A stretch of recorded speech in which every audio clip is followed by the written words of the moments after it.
Jubilee ni chama cha kitaifa na tunaona ni taifa linataka kurudishwa katika uongozi wa kiimla.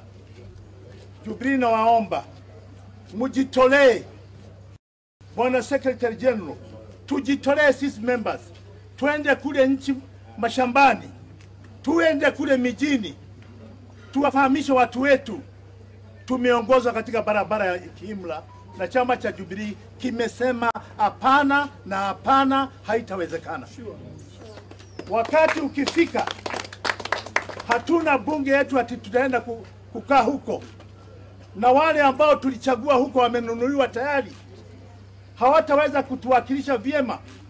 Tungetaka Bwana Secretary General, kamati yako ya executive wakae chini, waite mkutano wa kihadhara hapa Nyayo National Stadium au kokote, tuende huko tuambie Kenya, sisi wana Jubilee na wale wa vyama vingine watakao tuunga, tumesema hatutaki uongozi wa kiimla.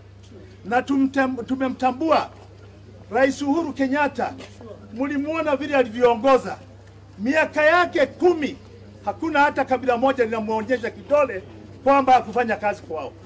Kwanza kwamba alifanya ubaguzi, kwamba alimfunga yeyote, kwamba alimweka yeyote katika detention. Alifanya kazi kama kiongozi aliyeliangalia taifa. Na sisi watu wa Jubilee tumesema tumemtambua kama kiongozi wetu, na tungetaka situondokee wakati huu. Tunataka kupigana na vita ambayo tunaiona iko mbele yetu, vita ya kurudishiwa uongozi wa kiimla Kenya. Mungu awabariki sana ndugu zetu, msimame ibana, nyinyi vijana muwe mashujaa. Hakuna siku nyingine kuitwa mashujaa, huu ni wakati wa kuitwa mashujaa.